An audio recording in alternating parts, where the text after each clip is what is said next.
Hello students, welcome to your YouTube channel Gyan Guru academy. Students, आज हम पढ़ने वाले हैं क्लास 8 के साइंस में। हम पढ़ने वाले हैं इसका चैप्टर नंबर 4, जो कि आप लोग का है बच्चों, पदार्थ, धातु और अधातु, यानी कि matter, metal and non metal. इसको हम पढ़ेंगे। तो इस क्लास में हम पढ़ने वाले हैं बच्चों कि इसके धातु और अधातु के बारे में। ठीक है। अब एक चीज़ मैं आप लोग को बता दूं कि अभी तक आप हमारे चैनल पर नए हैं तो आप लोग को एक चीज़ नहीं पता होगा कि हमारे चैनल पे सारी सब्जेक्ट पढ़ाए जाते हैं। एनसीईआरटी की सभी कक्षाओं की। ठीक है। तो सभी क्लासों की पढ़ाई जाती है। धीरे धीरे जो सब्जेक्ट नहीं चल रही वो भी चलने की तैयारी है। तो आपके लिए बहुत ही बेनिफिशियल होने वाला है जो हमारा ये चैनल है। या फिर आपका कोई दोस्त है या कोई भी है आपके रिलेटिव, तो उन्हें बताइए हमारे इस चैनल के बारे में। चैनल का नाम ज्ञान गुरु एकेडमी।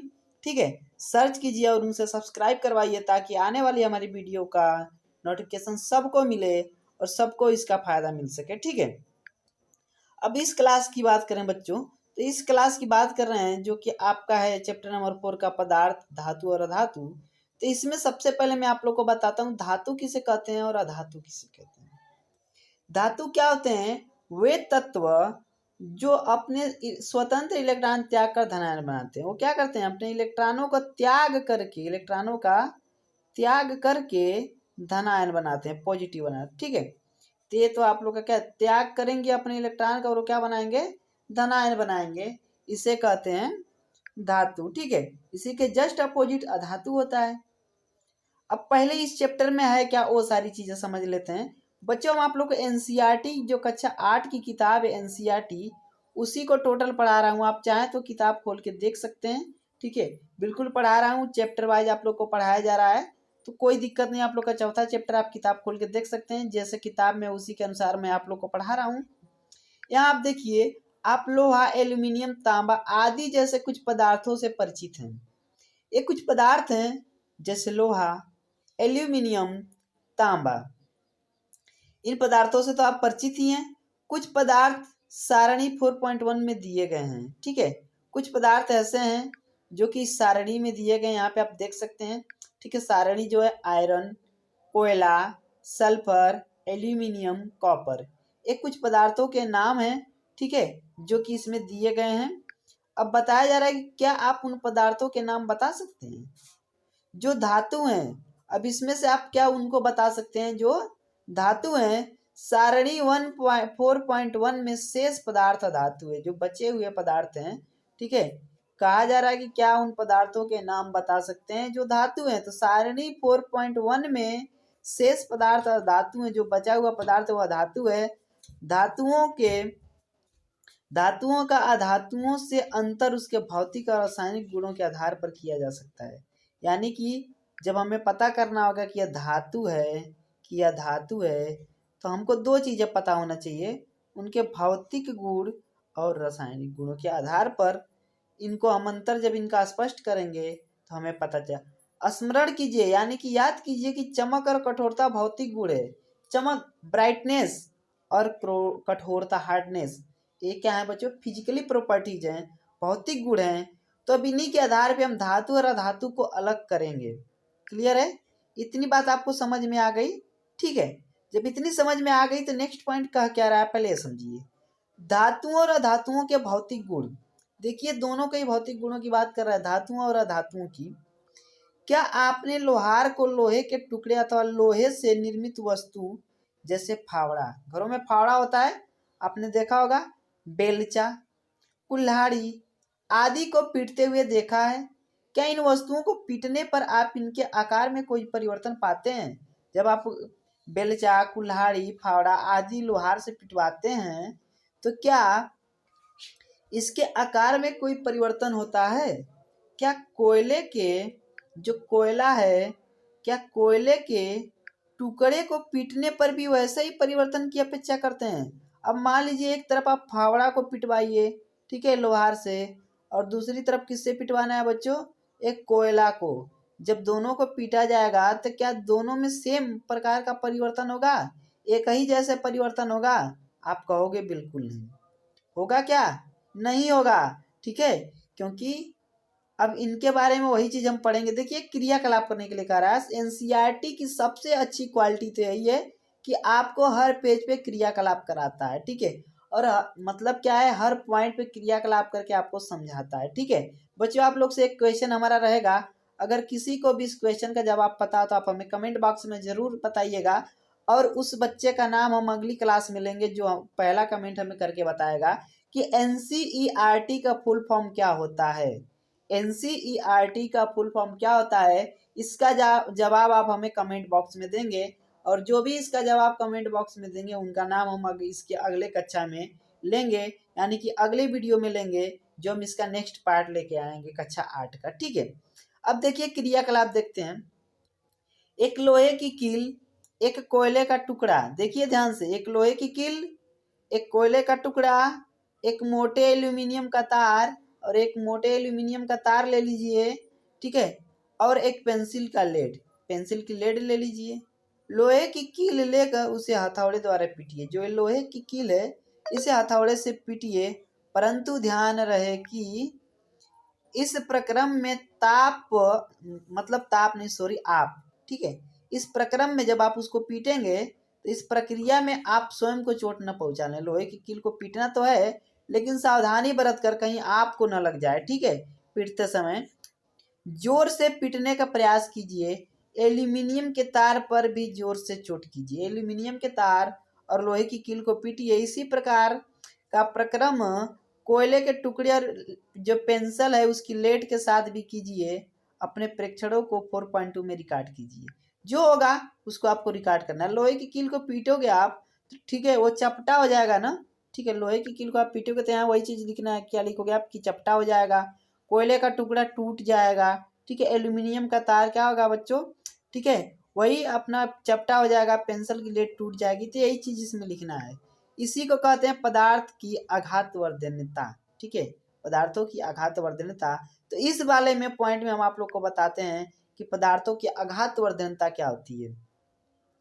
आपने देखा कि लोहे की कील और एल्यूमिनियम के तार को पीटने पर, लोहे की कील और एल्यूमिनियम के तार को पीटने पर उनका आकार परिवर्तित हो गया। यदि उन्हें अधिक शक्ति से पीटा जाए तो उन्हें शीट में परिवर्तित किया जा सकता है। यानी कि उन्हें और पीटोगे तो एक पतली शीट बन जाएगी। क्या बन जाएगी, पतली शीट बनाया जा सकता है उससे।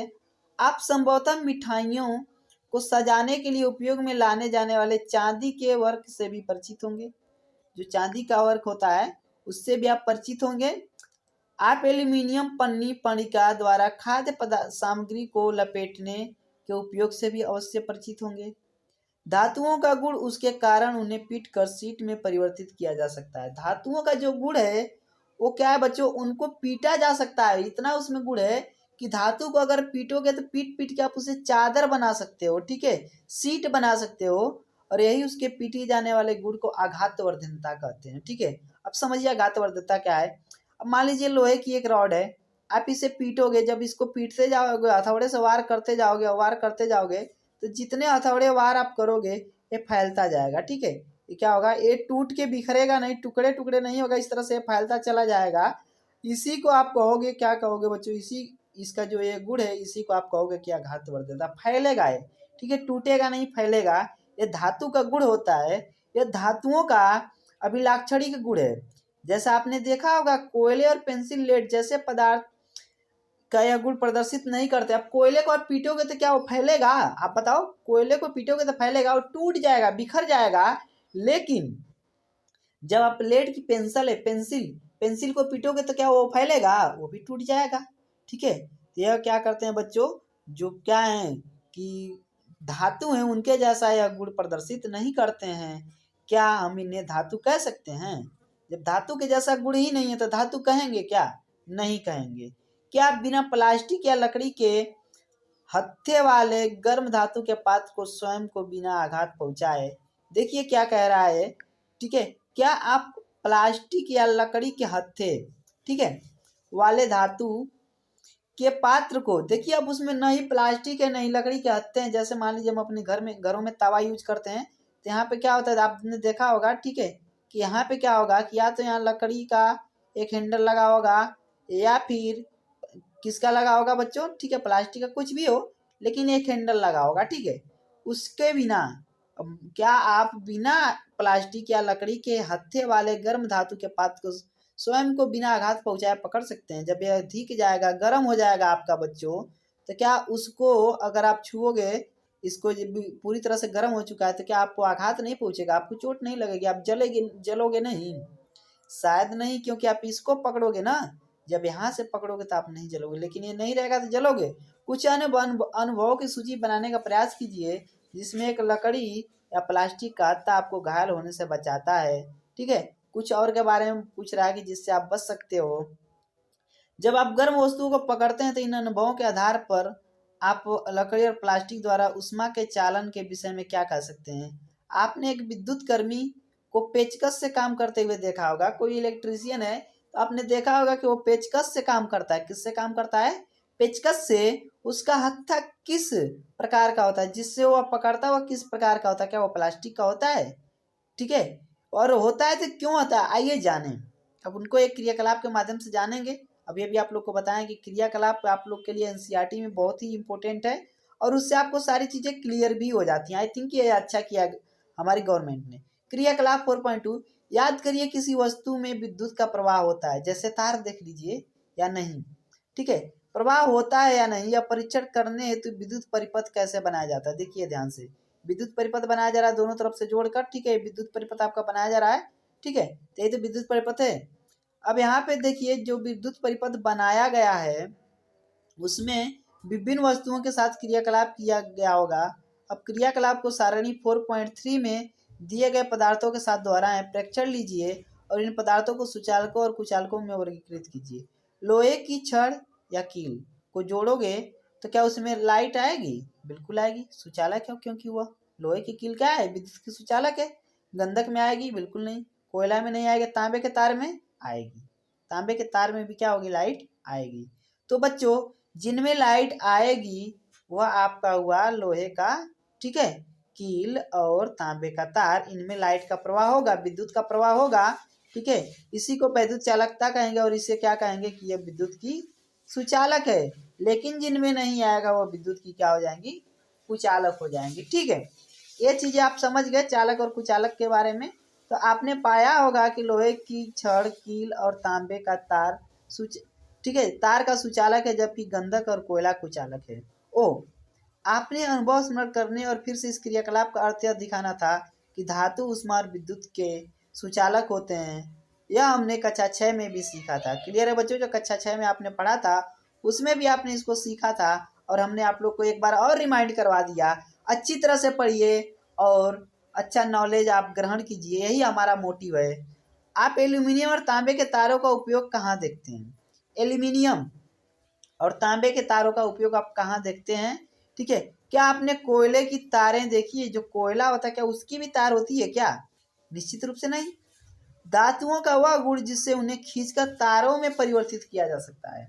अब उसे खींच के तार बना सकते हैं, लंबा किया जा सकता है। धातुओं का वह गुण जिसे खींचकर लंबा किया जाए, तार के रूप में परिवर्तित किया जा सकता है, वह तन्यता कहलाता था। आई थिंक आप लोग डक्टिलिटी समझ गए होंगे। तन्यता, उसके बाद आघातवर्धनता, ये दोनों चीजें हमने बहुत अच्छी तरह से बताने की कोशिश की है। क्या आपने कभी लोहे की शीट या प्लेट, धातु का सिक्का और एक कोयले का टुकड़ा फर्श पर गिराकर उनसे उत्पन्न ध्वनि के अंतर पर ध्यान दिया है? आप मान लीजिए कि कोई लोहे की शीट है, ठीक है, कोई सिक्का है आपके पास और एक कोयले का टुकड़ा है, इनको फर्श पर गिराकर आप उनकी आवाज सुनेंगे तो क्या एक जैसी ध्वनि आएगी? यदि नहीं तो आप प्रयास कर सकते हैं, समझ सकते हैं कि कौन उसमें क्या है। क्या आप उत्पन्न ध्वनियों, जो ध्वनि उत्पन्न होती हैं उनके बारे में बात किया जा रहा है बच्चों। एक मिनट थोड़ा सा रुकिएगा आप लोग, ठीक है। तो हम थोड़ा सा देख लेते हैं इनको। क्या था? क्या, कहाँ गया सर? ये है, ठीक है। क्या आप उत्पन्न ध्वनियों में कोई अंतर पाते हैं? क्या आपने मंदिरों में लकड़ी के घंटियां देखी है? क्या आप इसका कारण बता सकते हैं? धातुओं से बनी वस्तुओं को जब कठोर सतह से टकराया जाता है तो एक निनाद ध्वनि, रिंगिंग साउंड उत्पन्न होता है, ठीक है। क्या होता है? एक रिंगिंग साउंड उत्पन्न होता है। माना आपके पास दो समान दिखने वाले डिब्बे हैं, एक लकड़ी से निर्मित और दूसरा धातु से। क्या आप दोनों डिब्बों पर चोट करके बता सकते हैं कि कौन सा डिब्बा धातु का बना है? क्योंकि धातु गायन ध्वनियां उत्पन्न करते हैं। क्लियर है ना? किस तरह से गायन ध्वनियां उत्पन्न करते हैं, अतः वे ध्वनिक कहलाते हैं। क्या कहलाते हैं? ध्वनिक कहलाते हैं। छोटी छोटी डिफिनेशंस इंपॉर्टेंट है आपके लिए। बिल्कुल, ध्वनिक किसे कहते हैं? जो क्या करते हैं? गायन ध्वनियां उत्पन्न करते हैं। धातुओं के अलावा अन्य पदार्थ ध्वनिक नहीं होते। धातुओं में ही यह गुण होता है, वो क्या कर सकते हैं? ध्वनिक, ठीक है, उत्पन्न कर सकते हैं। उक्त क्रियाकलाप करने के पश्चात हम कह सकते हैं कि कुछ कठोर पदार्थ चमकीले, आघातवर्ध्य, तन्य, ध्वनिक और ऊष्मा तथा विद्युत के सुचालक होते हैं। पदार्थ जिसमें सामान्यतः ये गुण होते हैं धातु कहलाते हैं। सभी गुण जिसमें कठोरता का हो, वो चमकती हो, ठीक है, वो कुछ पदार्थ ऐसे जो क्या हो? कठोर हो, चमकीले हो, आघातवर्ध्य हो, यानी कि घात करने पे वो फैले, टूट न जाए, तन्य हो, यानी कि उसमें खींचने पे लंबा हो, ध्वनि हो, यानी कि उसमें क्या हो? एक संगीत की ध्वनि उत्पन्न हो, और ऊष्मा तथा विद्युत के सुचालक होते हैं। पदार्थ जिनमें समानता ये गुण होते हैं धातु कहलाते हैं। इनको हम क्या कहते हैं? धातु कहते हैं। धातुओं के उदाहरण हैं iron, copper, aluminium, calcium, magnesium आदि। इसके विपरीत कोयले और सल्फर जैसे पदार्थ नरम हैं तथा दिखने में मलिन है। ये हथौड़े की हल्की चोट से टूटकर चूर चूर हो जाते हैं, ध्वनिक नहीं और ऊष्मा तथा विद्युत के कुचालक हैं। ये पदार्थ अधातु कहलाते हैं। अधातुओं के उदाहरण हैं सल्फर, कार्बन, ऑक्सीजन, फास्फोरस इत्यादि। सोडियम और पोटेशियम, सोडियम और पोटेशियम, ठीक है, धातु नरम होते हैं और उन्हें चाकू से काटा जा सकता है। सोडियम और पोटेशियम के जो धातु होते हैं वो नरम होते हैं और उन्हें चाकू से भी काट सकते हैं। मरकरी केवल ऐसा धातु है जो कमरे के ताप पर द्रव अवस्था में पाया जाता है, और ये अपवाद भी है, ठीक है, धातु है और द्रव अवस्था में भी पाया जाता है, इसलिए अपवाद है, ठीक है। अब हम नेक्स्ट पॉइंट में पढ़ने वाले हैं बच्चों, धातुओं और अधातुओं के रासायनिक गुण, ठीक है। आई थिंक कि आप लोग को समझ में आया होगा जो अभी भी हमने आप लोग को बताया है। तो नेक्स्ट पार्ट में हम इसको पढ़ेंगे। नेक्स्ट पार्ट में पढ़ेंगे धातु और अधातुओं की कौन सा गुण? रासायनिक गुण। तो आपको हमारी ये वीडियो पसंद आई है तो वीडियो को लाइक करें और दोस्तों में ज़्यादा से ज़्यादा शेयर करें। चैनल पे अभी तक नए हैं तो चैनल को सब्सक्राइब करके बेल आइकन जरूर दबा लें ताकि हमारी आने वाली वीडियो का नोटिफिकेशन सबसे पहले आप तक पहुँचे। चलिए मिलते हैं एक नई वीडियो में, तब तक के लिए धन्यवाद।